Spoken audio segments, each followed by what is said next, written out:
I was still awake at 3 in the morning when my phone buzzed on the nightstand. At my age, sleep doesn't come easy, but that vibration sliced through the silence like something was wrong. I grabbed it, expecting a wrong number call. Instead, I saw the name. Hayes, shop. Hayes had never called me at this hour, not once in 20 years.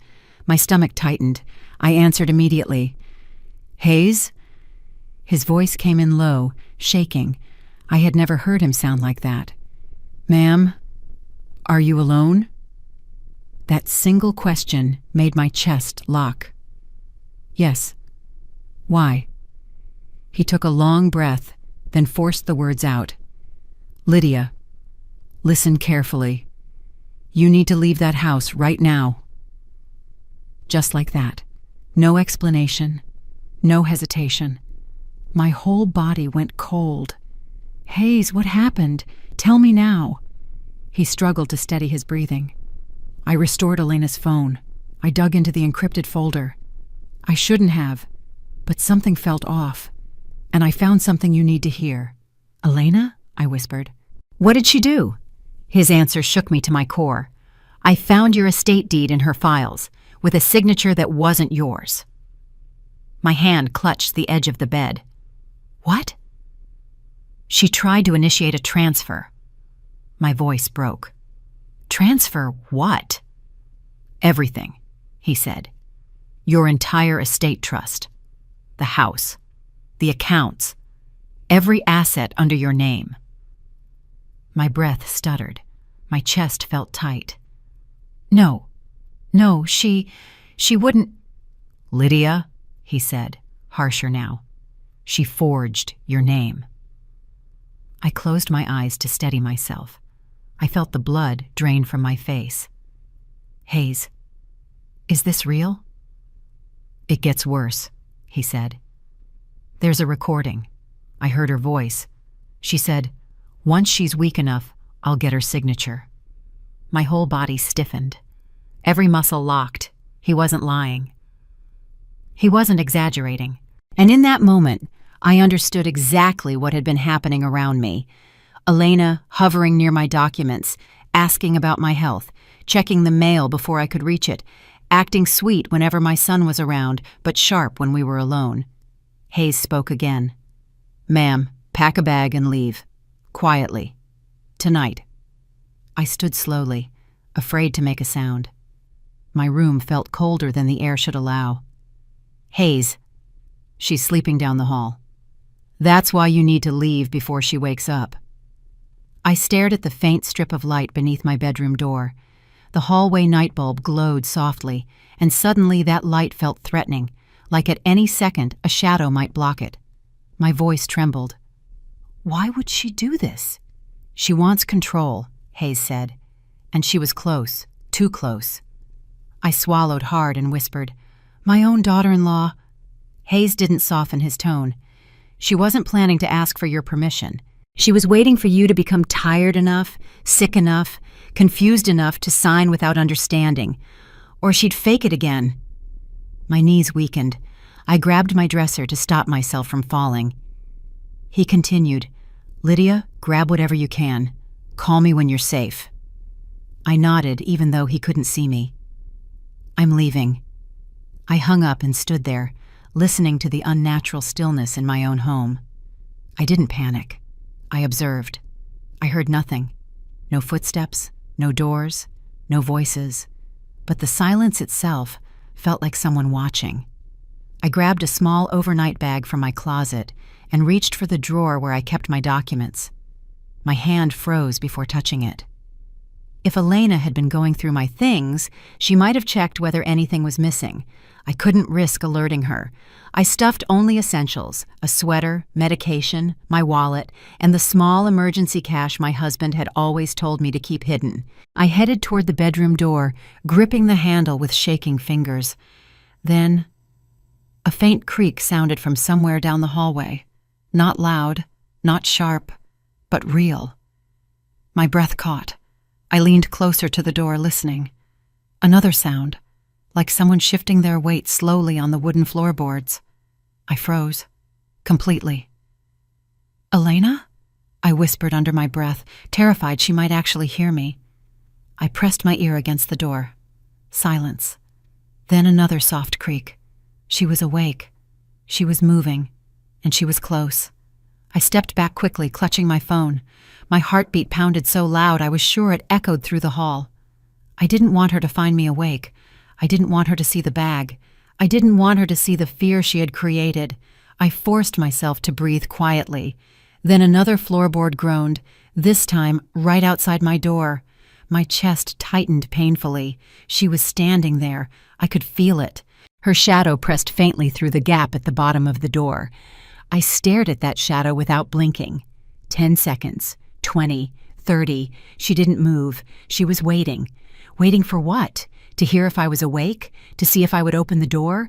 To catch me before I could leave? I backed away, step by step, until I reached the far side of the room.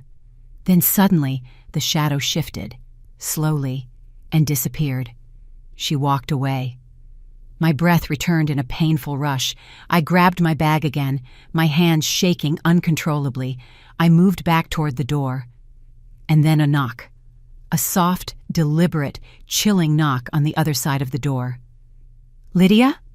Elena's voice slid through the wood like a knife. "Are you awake?" I froze.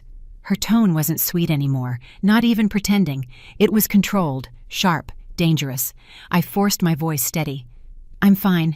Couldn't sleep." A beat of silence. Then she said, "You look tired lately. Maybe it's time we talk about your future." And a direct attack. At 3 a.m, right outside my door. She knew. She sensed something. I tightened my grip on my bag. "We'll talk in the morning." "No," she said softly. "We'll talk now." My heart slammed against my ribs. That was no suggestion. That was a warning. Hayes was right. If I didn't leave tonight, I might never leave at all. When morning came, I hadn't slept. I moved through the house quietly, listening for every sound. The floor felt different under my feet, like the house itself was warning me. I was still holding my phone when Elena walked into the kitchen, her hair tied neatly, her face bright in a way that didn't match the hour. She looked at me, then at the clock, then back at me. "You're up early," she said, pouring coffee. Her tone was too smooth. "Did you go somewhere last night?" My fingers tightened around the counter. I stepped out for a moment. "At 3 a.m? She raised an eyebrow. "Where did you go?" Her voice wasn't angry. It wasn't curious either. It was checking, probing. She watched every twitch on my face. "I couldn't sleep," I said. "I needed fresh air." She held her mug for a second too long. She nodded slowly, pretending she believed me. "You should have woken me. It's not safe for you to wander around alone." The word alone hit me harder than I expected. I stayed silent, but she wasn't done. She leaned against the counter, crossing her arms. "By the way, where do you keep the trust documents? You mentioned them the other day." She smiled lightly. "I want to help organize things so the house doesn't become overwhelming." My heart thudded so hard I thought she could hear it. I kept my voice steady. "They're handled." She tilted her head, the smile staying but her eyes sharpening. "Handled how? Who keeps track of them? Sometimes older paperwork gets misplaced, and I just want to make sure nothing is misunderstood." Misunderstood. Another word she used carefully. Before I could answer, Megan came down the stairs, rubbing her eyes. "Grandma, are you okay? You look pale." Elena placed a hand on her daughter's shoulder. "Your grandmother barely slept. She takes things too seriously. I told her to rest."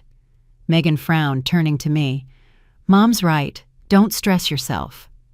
I didn't respond. I didn't trust my voice yet. Elena sat at the table and began stirring her tea. Slow circles, soft clinks, a gentle rhythm meant to sound harmless. But all I saw was how her eyes kept drifting to me, studying me, deciding her next move. She took a sip. "$1 million estates shouldn't be handled alone, Lydia. It's a lot of responsibility. I'm only trying to lighten your load." The way she said $1 million felt deliberate, like she was reminding me of something she wanted. I watched her pretend to smile at me. I had known that smile for years. But that morning, it changed. It felt like a mask, slipping just enough for me to see the outline of a different face beneath it. "I appreciate your concern," I said quietly. She set her cup down. "We're family. We have to think ahead. These things don't manage themselves forever." Megan sat beside her, looking unsure. "Grandma, maybe Mom just wants to help." Help? The word nearly made me laugh. I looked at Megan and forced a calm tone. "Your mother has many opinions about what I should do." Elena's eyes flicked up sharply. "Don't twist my intentions, Lydia. I'm trying to prepare us, for everyone's sake."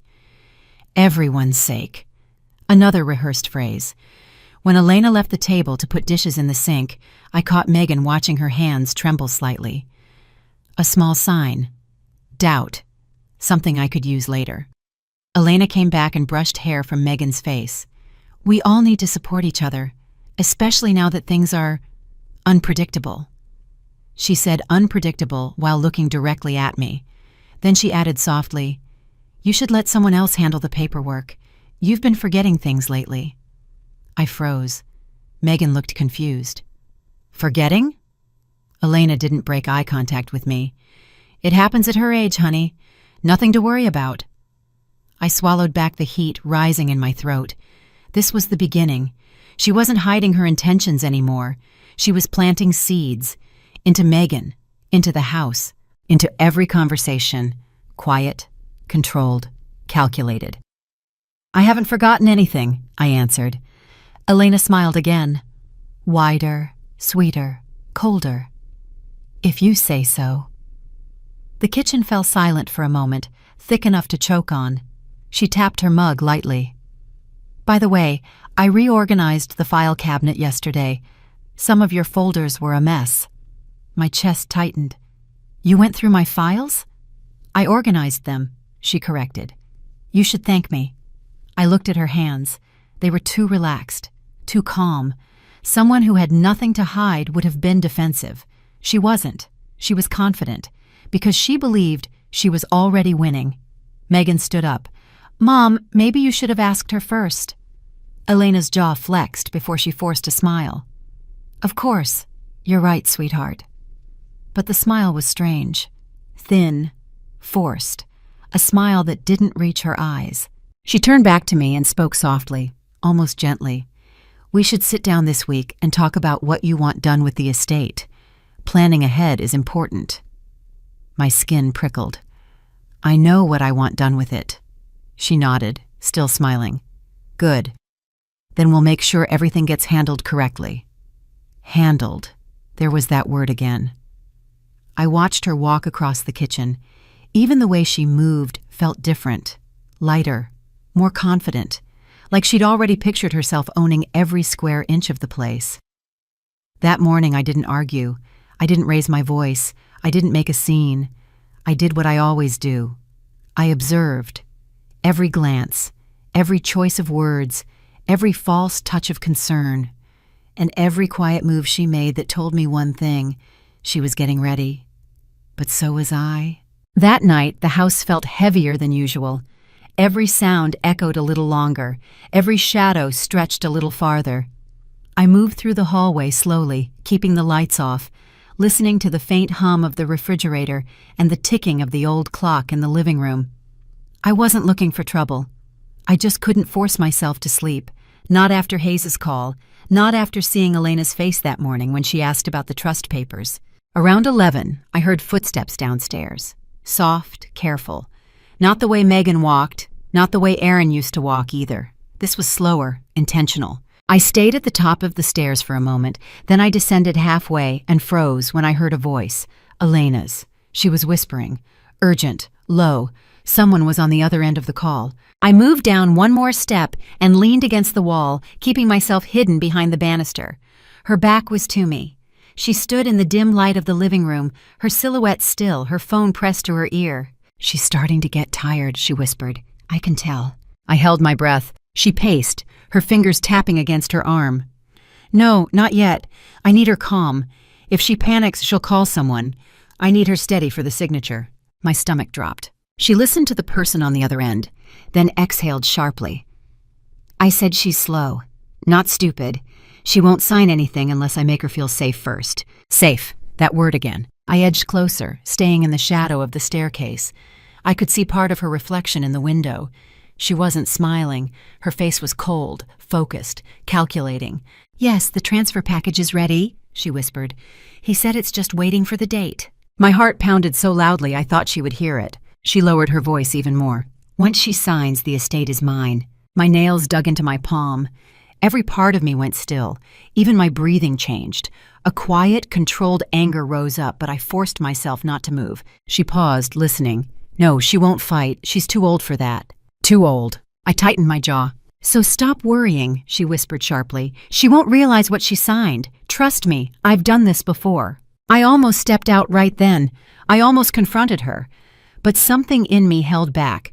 Something told me this was just the surface, and I needed to hear everything. She walked toward this couch and sank into it, resting her elbow on her knee. Yes, the notary is lined up. Thursday. But if she hesitates, I'll try tomorrow. She looked weak today." Weak. She talked about me like I was a project. A task she needed to complete. Something she could control. "I'll handle Megan," she added. "She trusts me more than her grandmother anyway." A knife twisted in my chest. Not because she said it, because she believed it. She leaned back, her voice dropping into a colder tone.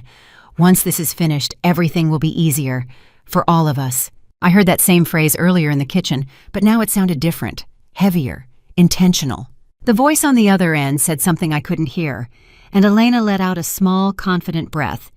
"Yes, she'll sign, eventually."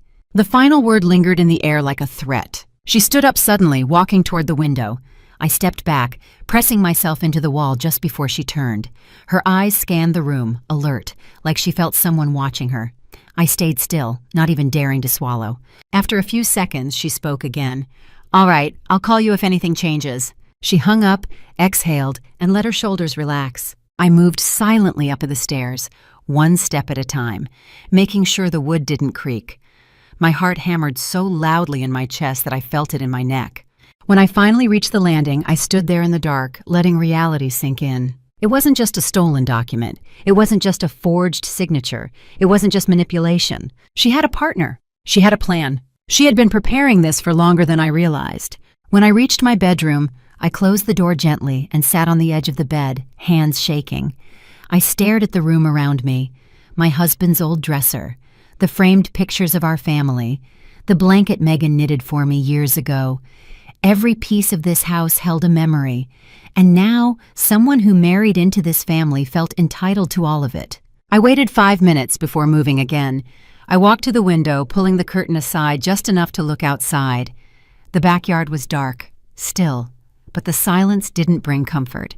It felt like a trap waiting to close. I stood there until my heartbeat steadied. I needed a clear mind, no matter how much fear clawed at me. Downstairs, a door closed softly. Elena was heading back to her room. I listened. One step, another, a pause, then the creak of her bedroom door. I stood in my room long after the house fell quiet. I replayed every word she said, every shift in her tone, every subtle threat packed into her whisper. When I finally lay down, I didn't close my eyes. I didn't panic, I observed, because now I knew the truth. She wasn't waiting for me to get weaker. She was speeding up. And for the first time, I understood something else, too. If I didn't act soon, I might not make it to Thursday. The next morning, I walked into the kitchen and found Elena already there, stirring a pot of oatmeal like she'd been up for hours. She looked over her shoulder when she heard me. Her smile came fast, too fast, and didn't reach her eyes. "Morning, Lydia," she said softly. "I've been thinking about you." That sentence alone made my stomach tighten. She poured me a cup of coffee, black and bitter, and slid it toward me. "Sit. I want to talk about something important." I remained standing. Her smile stayed, but it stiffened. "You know, this house is big. Too big for one person. And after last night, I realized something." I kept my voice calm. "What did you realize?" "That you shouldn't be living alone anymore," she said. "It's dangerous at your age." Her tone was light, gentle, even, but every word was designed to cut. "I'm not alone," I replied. "You know what I mean," she pressed, her eyes scanning my face. "You're tired, forgetful, and this place has too many stairs, too many risks. You could fall, and none of us would know. I didn't blink. She set her spoon down and leaned on the counter like she was about to give me good news. So I booked us a tour at an assisted living center this afternoon. My breath stalled. You booked it? Yes, she said, nodding quickly. Just a tour, Lydia. Nothing to be scared of. I stared at her, slowly, deliberately. I'm not going. Her smile cracked at the edges. You don't even want to see it? No. She paused long enough for her jaw to tighten before she forced another smile. Don't be stubborn. It's for your own good. I didn't answer. I didn't need to. Just then Megan walked in, hair messy from sleep. What's going on? Elena switched tones instantly. Sweetheart, I was telling your grandmother about a wonderful community we're going to visit, a safe place, with nurses and activities. She'll love it. Megan blinked. Grandma, do you want to go? No, I said. Elena's hand tightened around her coffee mug. Megan, she's just overwhelmed. She doesn't understand how much better things could be. Megan looked between us, confused. Mom, she seems fine. She isn't, Elena said sharply, then softened it with a fake laugh. I mean, she's doing her best, but she needs help. I turned to Megan. I'm perfectly capable. Elena cut in before Megan could respond. Capable? Lydia, yesterday you said you forgot where you put your pills. I narrowed my eyes. No, I didn't. Megan's eyebrows pulled together. Mom, did she? Yes, Elena answered quickly. She's forgetting small things, and last night she was wandering around the house at 3 a.m. That's not normal. I felt the shift. Megan pulling slightly toward her mother, like Elena wanted. Megan hesitated. Grandma, were you really up at 3? Yes, I said. I couldn't sleep. Elena let out a dramatic sigh. See? She's exhausted, and she refuses to accept it. I stared at Elena so long, her expression flickered. Just for a second. I'm not going anywhere, I said. Elena stepped closer, lowering her voice. Don't make this harder. It's my life, I replied. She gave a short, irritated breath, the first open crack in her composure. Megan noticed it and stepped back a little. The silence stretched, thick, heavy. Elena finally straightened her shoulders. Fine, if you don't want to go, I'll cancel. I didn't relax. Her tone was too sharp, too clipped. Her fingers tapped against the counter like she was counting something in her mind. Then she smiled again, too bright, too controlled. Let's just have breakfast, she said. We sat, but the air didn't settle. Megan tried to make small talk, but Elena kept steering the conversation back to me. Are you eating enough? You look pale this morning. You should let me handle the housework. You're pushing yourself too hard. Every sentence was coated in sweetness, but aimed like a blade. When Megan left the table to grab her backpack, Elena leaned in slightly, her voice barely above a whisper. If something happened to you in this house, I'd be the one blamed. I felt my pulse rise. Nothing is going to happen. She smiled, slow, thin, knowing. Not if you cooperate. Megan returned, breaking the moment, and kissed my cheek. I'll see you after school. The second the door shut behind her, Elena's face shifted. The sweetness vanished. She stood, walked around the table, and picked up my coffee cup. She examined it like she was checking for fingerprints. You need to stop resisting, she said quietly. It isn't good for anyone. I didn't answer. I knew better than to give her anything she could twist. She set the cup down and spoke softly, with a tone meant to sound caring, but carried nothing but pressure. It would be easier for everyone. That was my answer. That was the line that confirmed what Hayes found, what I heard last night, what she was building more boldly each hour.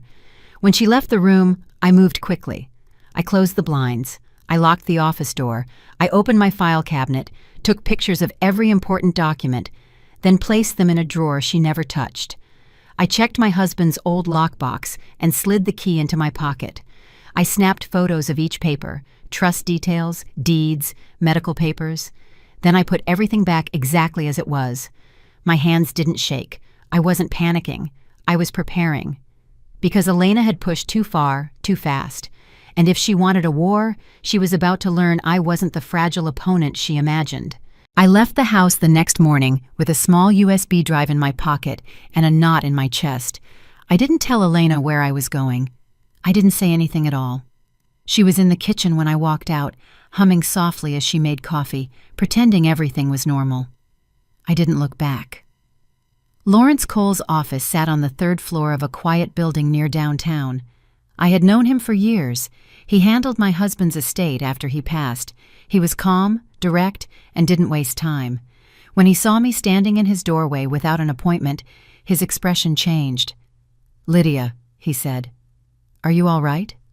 "No," I answered. "I need you to look at something." He closed the door behind me and gestured to the chair across from his desk. I didn't sit. I placed the USB drive on the table. "Everything you need is on that." He paused, then plugged it into his computer. As the files opened, his face tightened. He clicked through each document slowly, his eyes narrowing more with every page. "These are your estate papers?" he asked. "They're copies of what Elena had on her phone," I said. "Hayes restored them." Cole zoomed in on one page. "This signature isn't yours." "No," I said. "It isn't." He clicked to the next file. "This is a transfer form. It assigns full control of the estate trust to her, effective immediately upon notarization." My hands clenched. He opened another file. "This is an email draft, written by Elena, but never sent. She was planning to claim you were mentally unfit to handle your own finances." My stomach dropped. She was going to lie? She already did. He kept scrolling. "There's a second draft, this one to a notary. She requested availability for an urgent transfer." I felt the blood drain from my face. Cole leaned back, exhaling through his nose. "Lydia, this isn't care. This is a coordinated takeover." I looked at him, trying to steady my breathing. "What do I do?" He turned the screen so I could see more clearly. "This is estate fraud. She forged your signature. She prepared documents behind your back. She planned to move you out so she could take control." I swallowed hard. "She booked an assisted living tour." He stared at me for a long moment. "Of course she did. She needs you out of the house. She needs you isolated. These documents only work if you're not there to contest them." I sat down finally, the weight of everything pressing on me. "How do I stop her?" Cole folded his hands. When he spoke, his voice was steady, but firm.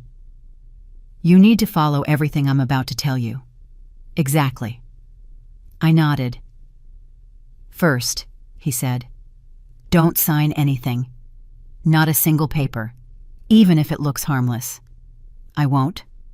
"Second," he continued, "record every interaction with her, every conversation, even small ones." I blinked. "You think she'll try something else?" "I don't think," he said. "I know." He clicked through another file and his jaw set. "Lydia, she attempted to change the beneficiary on your trust. She drafted a request form with your name typed at the bottom." My breath caught. She tried to replace me? She tried to make herself the sole beneficiary. He looked me straight in the eye. That means she wasn't planning to wait decades. She wanted access now.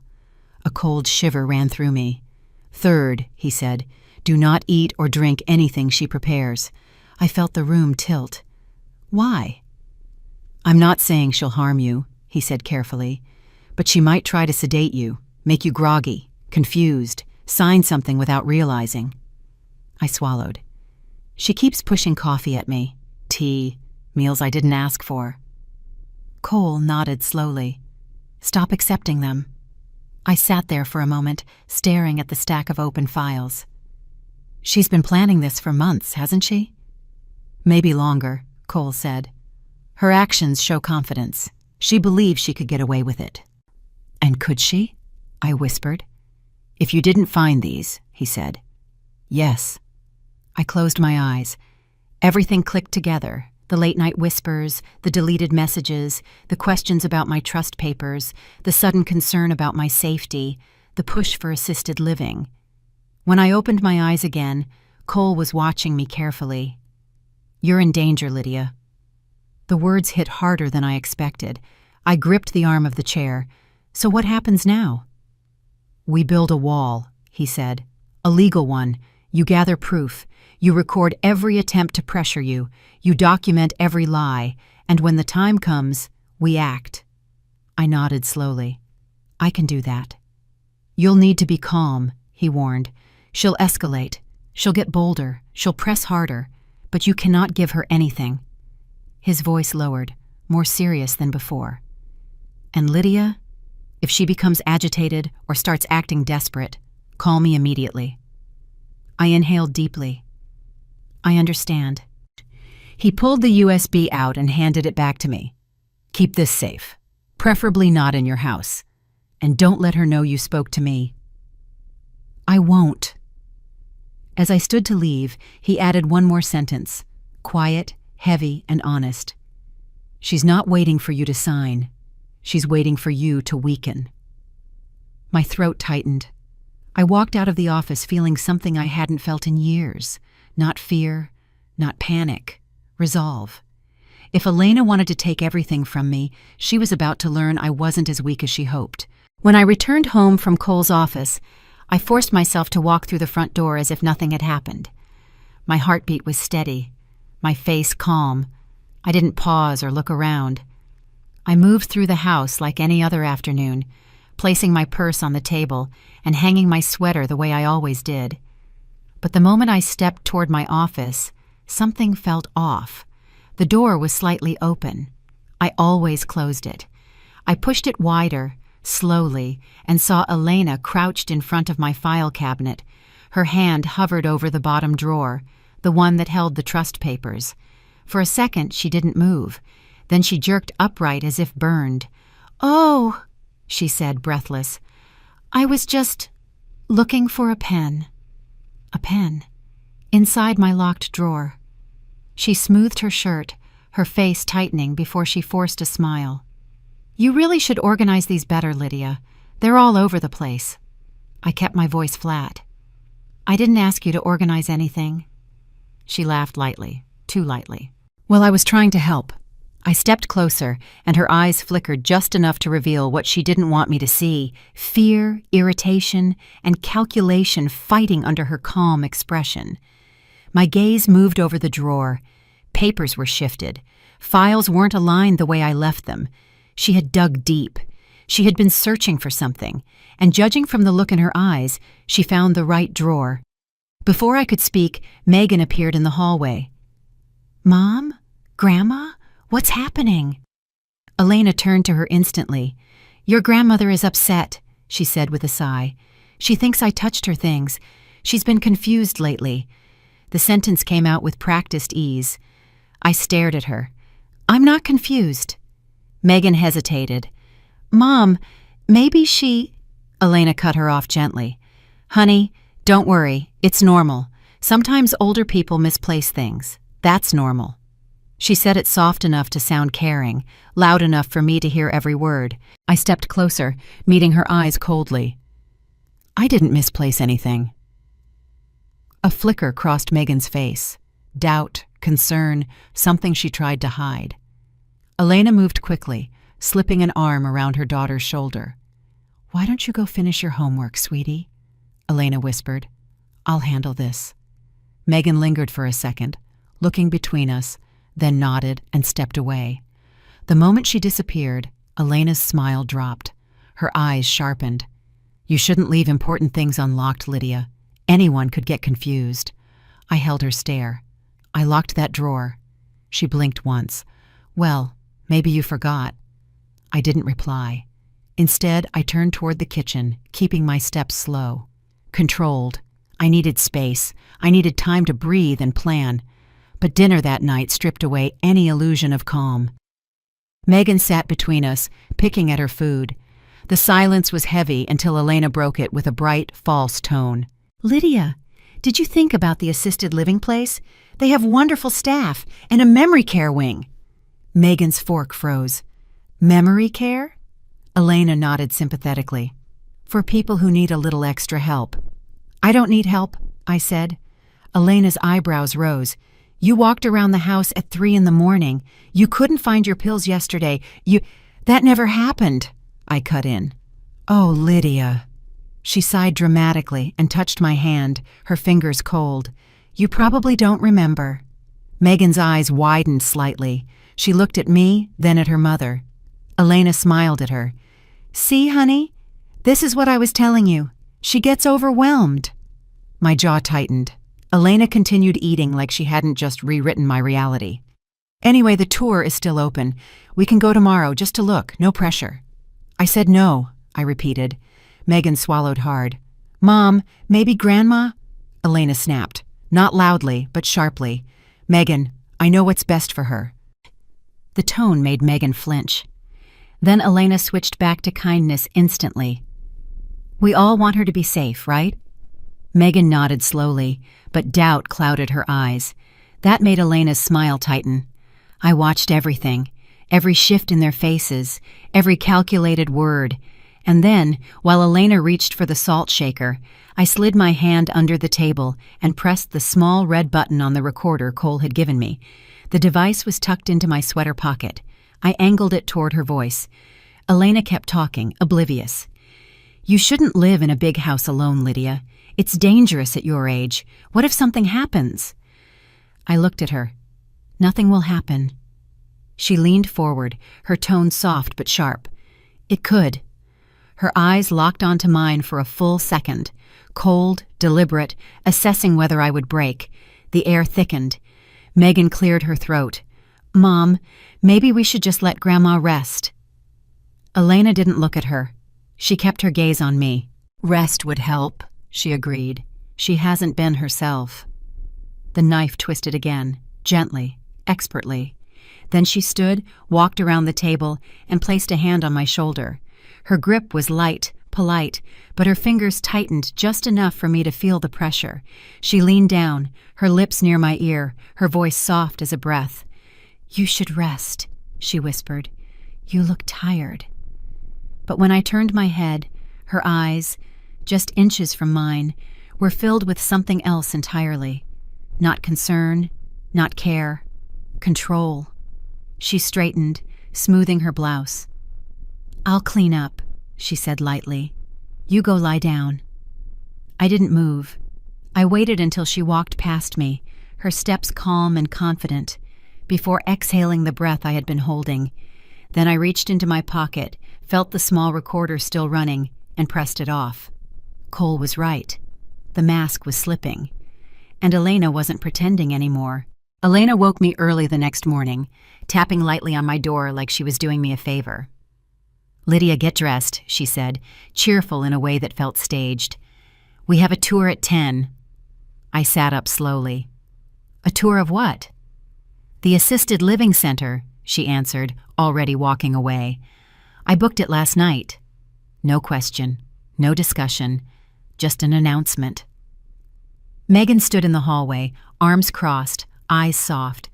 Grandma, maybe it's good for you, she said quietly. Mom says they can help you stay safe. I looked at her. I don't need help staying safe.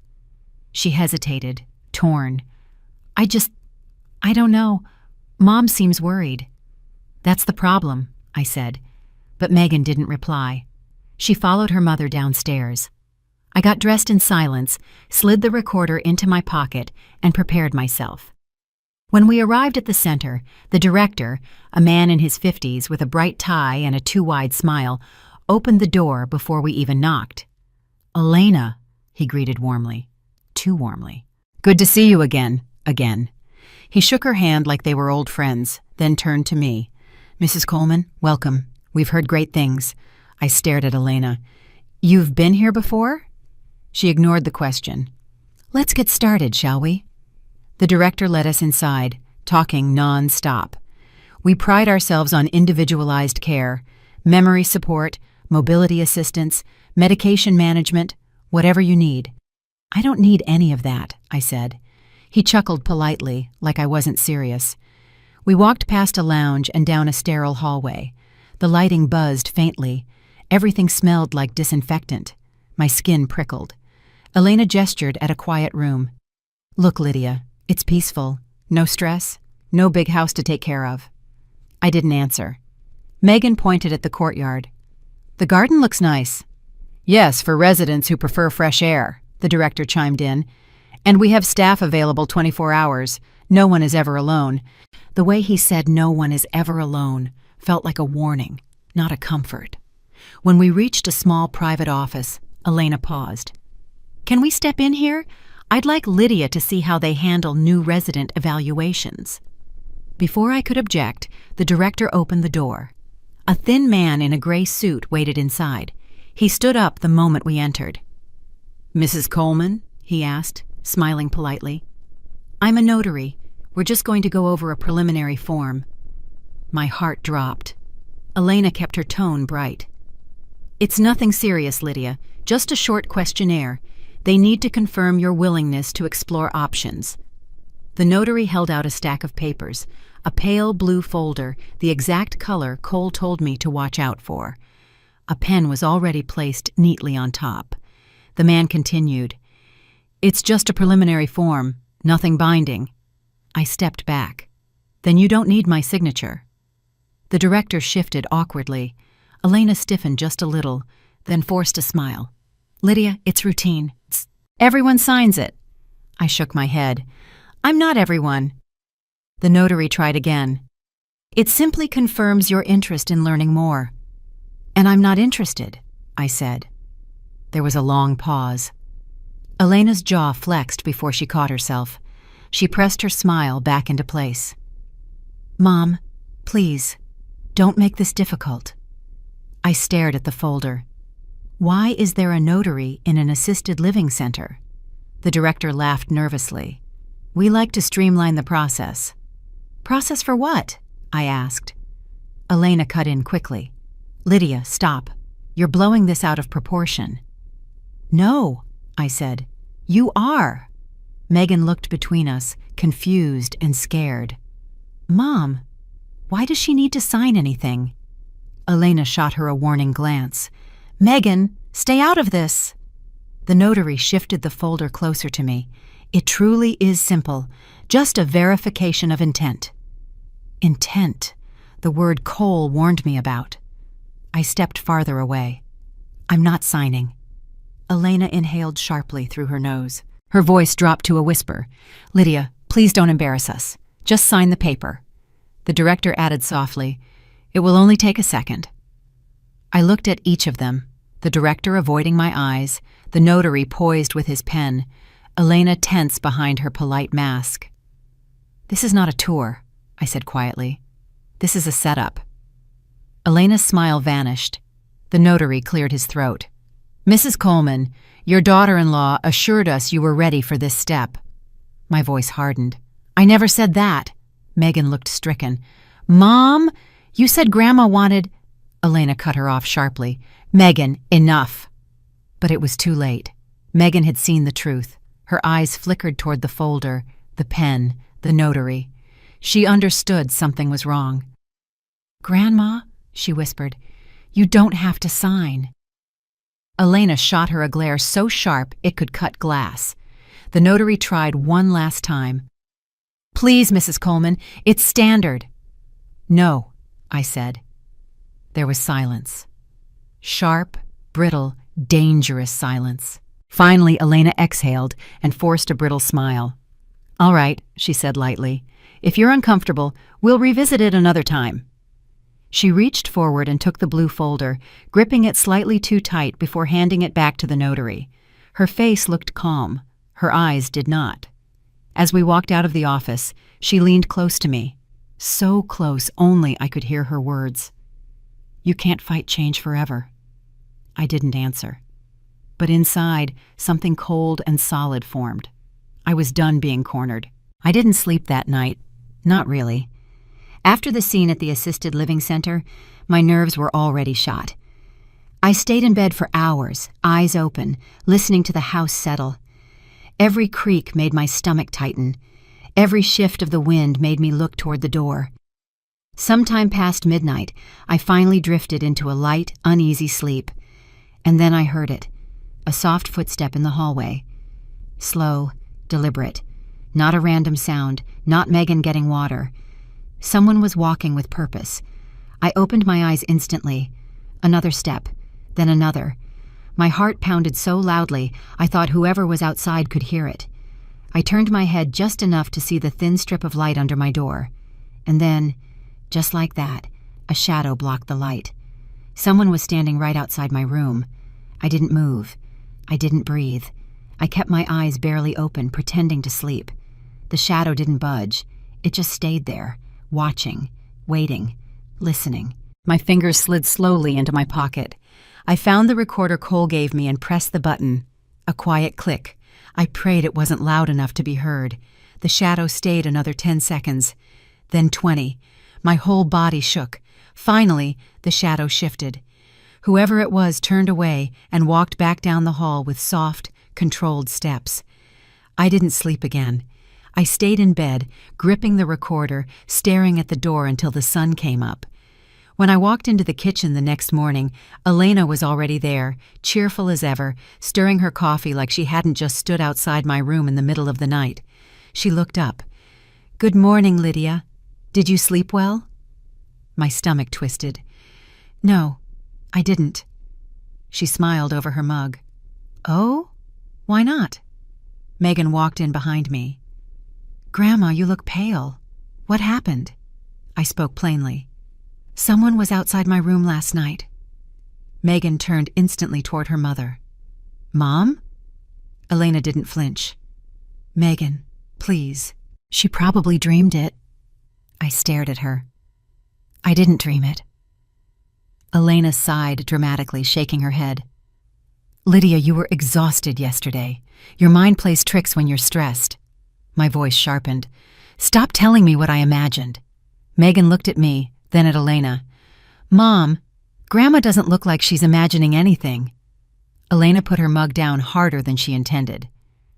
"Megan, don't start. She didn't sleep well, that's all." I stepped closer. I heard footsteps. Someone stopped at my door. Elena's tone turned flat. "You're jumping to conclusions again." Megan frowned. Why would Grandma lie about this? Elena shot her a quick glare. "She's confused, Megan, you know that." "No," I cut in. "That's what you keep saying." Elena folded her arms. "Because it's true. You've been anxious and scattered since yesterday. Anyone would be." Megan took a step toward me. "Grandma, do you think it was—" Elena interrupted sharply. "Megan, enough." But Megan didn't back down this time. "Why do you sound guilty?" Elena's face froze. I kept my eyes on her. "Someone stood outside my room last night for almost a minute." Elena smiled tightly. "And I'm telling you, you imagined it." I said nothing. Megan whispered, "Grandma, do you want to sleep in my room tonight? I'll stay up with you if you're scared." Elena's head snapped toward her. "No, she won't. She'll be fine." Megan blinked. "Why not?" Elena didn't hide her irritation anymore. "Because she's overreacting. This whole thing has gotten out of control." I looked at Elena. "You don't want Megan near me, do you?" She held my stare without blinking. "I want this house calm. You're making it difficult." There it was. The real Elena. Not the sweet voice. Not the fake concern, the control, the anger, the frustration that her plan wasn't moving fast enough. I said quietly, "I know what I heard." Elena leaned forward, her voice dropping. "And I know you're tired. You need to rest, that's all." I felt the threat buried under the softness. Megan stepped beside me. "Grandma, stay with me tonight." Elena's jaw tightened. "I said she doesn't need to." Megan crossed her arms. "Then I'll sleep outside her door." Elena's face went cold. I turned away, walked back to my room, and shut the door. I locked it, then pushed a chair under the handle. My hand shook so badly I could barely wedge it in place. I replayed the recording. It captured the footsteps, the pause, the breathing, proof that someone was there. I sat on the edge of my bed, gripping the recorder in both hands. The house wasn't safe. The hallways weren't safe. My own bedroom wasn't safe. Elena wanted me scared. She wanted me tired. She wanted me broken enough to sign anything she put in front of me. But she wasn't getting that.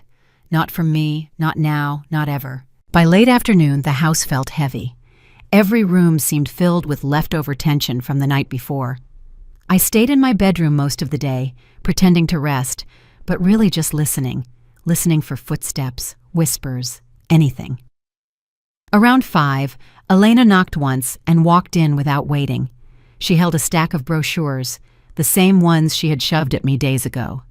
Bright photos of smiling seniors, soft colors, fake comfort.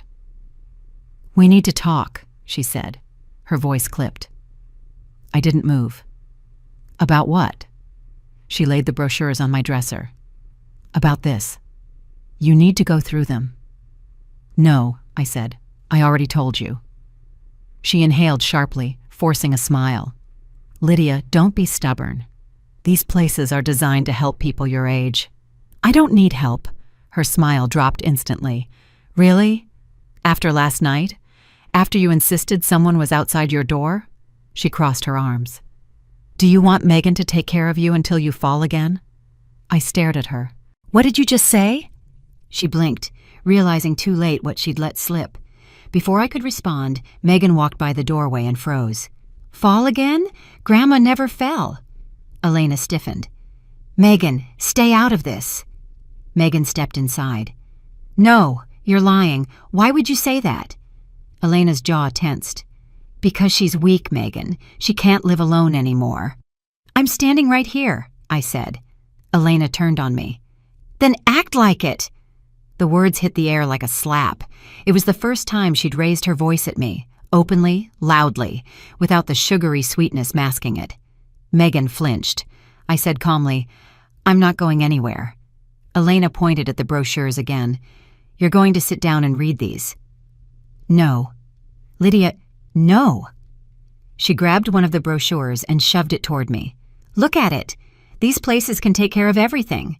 They handle medication, daily routines, meals, things you clearly can't manage anymore." Megan stepped between us. "Mom, stop." Elena snapped back. "Megan, this is not your decision."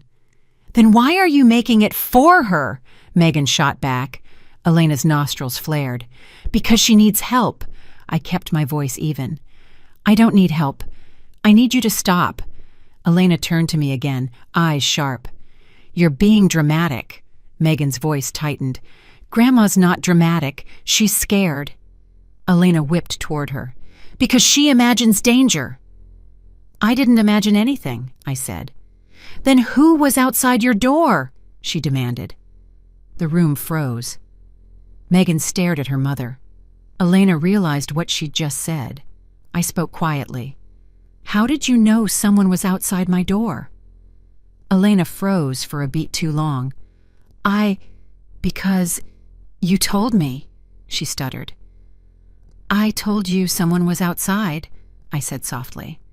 "I never said they stopped at my door." Megan's eyes widened. "Mom?" Elena forced a laugh. "Oh, come on. We all know she's confused. She probably mentioned it." "No," I said. "I didn't." The silence stretched tight. Elena dropped the brochures onto the bed, the pages fanning out like a mess she couldn't control. "Okay, enough. You're going to this place. That's final." Megan's voice broke. "You can't force her." "Oh, yes, I can," Elena hissed. "Someone has to make decisions around here." "Not like this," Megan whispered. Elena ignored her. "Lydia, you are going, whether you like it or not." I stepped closer. "You don't have the power to do that." She leaned in, lowering her voice to a sharp whisper. "I will. Once this is over, everything will be easier." Megan gasped. "What does that mean?" Elena froze again, realizing she had said too much. She straightened and plastered on a thin smile. "I just mean, after we settle this, life will be calmer." I asked quietly, "Easier for who?" "For everyone," she answered without blinking. Cold, direct, unfiltered. Something cracked in Megan's face. She finally saw the truth she'd been trying not to see. "Mom," Megan whispered. "What are you doing?" Elena picked up the brochures again, gripping them too tightly. "I'm protecting this family. She is spiraling. She's seeing things that aren't there. She's weak. I'm not weak," I said. She threw the brochures onto the table, the slap loud and sharp. "Then prove it. Pick a facility. Today." "No," I said again, steady. Elena's voice rose. "You don't get to say no." I just did. Megan stepped firmly beside me. She said no. Elena stared at her daughter like she couldn't believe what she was hearing. "You're siding with her? After everything I've done for you?" Megan swallowed hard. "Grandma hasn't lied to me once. Can you say the same?" Elena's face twisted. Anger, disbelief, insult, flashing in a second before smoothing into a cold glare. "You're making a mistake." "No," Megan whispered. "I think you are." The room went dead silent. Elena grabbed her purse, yanked it off the counter, and stormed toward the door. "Fine. Do whatever you want." She stopped in the doorway, looked back at me, and spoke in a low, controlled voice. "But this isn't over." The door slammed behind her. Megan turned to me, shaking. "Grandma, what do we do now?" I exhaled slowly and reached into my pocket. "I'm calling Cole." For the first time in days, Megan nodded without hesitation. "Good." She sat beside me, gripping my hand, and for the first time, I wasn't standing alone. The moment Elena's car pulled out of the driveway, Megan closed the curtain and whispered, "Mom, this is our chance." My chest tightened. "Are you sure she's gone?" "She won't be back for at least an hour," Megan said. "She took her planner. She's going to that stupid yoga class she always lies about." I didn't waste a second. I went straight to my room, pulled out a small canvas bag, and began packing the essentials: documents, cash, my ID, the prescriptions Elena kept offering to organize for me. I shoved everything into the bag as fast as my hands would move. Megan hovered by the door, watching the hallway like a guard. "Hurry, Grandma. She checks the house all the time. She'll notice something's off." "I'm moving as fast as I can," I said, stuffing the last folder inside. "Where's your phone?" "Here," she said, holding it up. "I turned off location sharing." I stopped. "She made you share your location?" Megan didn't answer. She looked down at the floor instead. That told me everything I needed to know. When my bag was full, I grabbed a sweater, zipped the bag closed, and slung it over my shoulder. "Okay, let's go." Megan grabbed her own small backpack from under her bed. Already packed, already prepared. That made my heart break in a way nothing else had. We moved quickly down the stairs. My pulse wouldn't slow. My hands wouldn't stop shaking. Every sound, every car, every gust of wind felt like her returning. Megan opened the front door quietly, motioning for me to follow. "Hurry!" We stepped out into the cool evening air. The sun was setting, throwing long shadows across the driveway. Megan closed the door behind us carefully, not letting it slam. We crossed the lawn fast, both of us looking over our shoulders.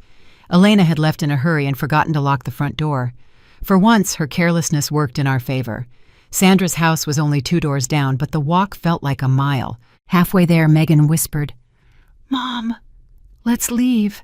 Please. I can't stay in that house anymore." I squeezed her hand. "We're leaving, sweetheart. I promise." When we reached Sandra's porch, I knocked once, hard and urgent. She opened the door almost instantly, her eyes widening when she saw us.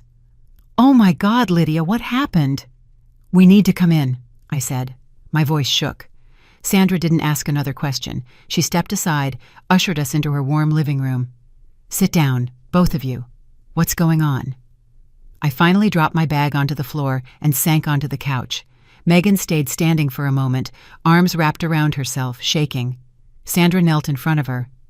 "Honey, you're trembling. Tell me what's wrong." Megan's voice cracked. "It's my mom. She's not who you think she is." Sandra's expression darkened. "What did she do?" Megan sat next to me and grabbed my hand. Then the dam finally broke. She burst into tears, loud, uncontrollable sobs that shook her whole body. "She scared me for years, Mom," she cried. "You don't know what she's like when you're not around." My stomach dropped. "Sweetheart, what do you mean?" Megan wiped her face, shaking her head. "She controls everything I do, who I talk to, where I go, who I text." She looked at me with swollen eyes. "She reads my messages. She checks my call history. She stopped. My heart hammered. "What else, Megan?" Megan's voice lowered to a whisper. "She hit me once." Sandra inhaled sharply. "She what?" Megan's hands shook uncontrollably. "I was 12. I talked back. She slapped me so hard I fell. She made me swear not to tell anyone." I felt sick. "Megan." I pulled her into my arms. "Why didn't you tell me?" "Because she said you'd choose her over me," Megan sobbed. "She said you needed her more." "That's not true," I said fiercely. "None of that is true." Sandra stood, eyes blazing. "Lydia, you're not going back there. Not tonight. Not ever without protection." Before I could respond, Megan's phone buzzed. She froze. "It's her." My chest tightened. "Read it." Megan turned the screen toward me. A single message from Elena. "You're making things harder." Another came right after. "And you can't hide forever." The room went silent. Sandra grabbed her car keys off the counter. "We're going to the police. Tonight." I shook my head. "Not yet. I need to call Cole first." Megan wiped her face. "Grandma? Are we safe here?" "Yes," I whispered, pulling her close. "Right now we are." But as I looked at the glowing phone screen with Elena's threats on it, one thing became painfully clear. She knew. She knew we were gone. She knew we were together, and she wasn't done, not even close. Cole opened the conference room door the moment he saw us step into his office. His face was calm, but his eyes sharpened when he noticed Megan's swollen red eyes and the tension in my shoulders. "Come in," he said. "Sit. Tell me everything. From the moment you left the house." Megan and I sat across from him. I placed my small canvas bag on the table and unzipped it slowly. Cole waited, pen ready. I spoke first. Elena escalated. She tried to force another assisted living meeting. She brought a notary. She pushed hard. It wasn't a misunderstanding. Megan swallowed. And she yelled at my grandma, like really yelled. She's never done it in front of me. Cole nodded once. "Good. I need you both to be honest and direct. Don't downplay anything." I took a breath and slid the USB across the table. "Here's everything from her phone, the files Jasper found." Cole plugged it into his laptop. The screen lit up with folders: draft legal forms, estate transfer, signature copy, assisted living coordination. He didn't say anything for several seconds. His jaw tightened. Then he looked straight at me. "Lydia, this is not borderline. This is not, maybe she's misguided.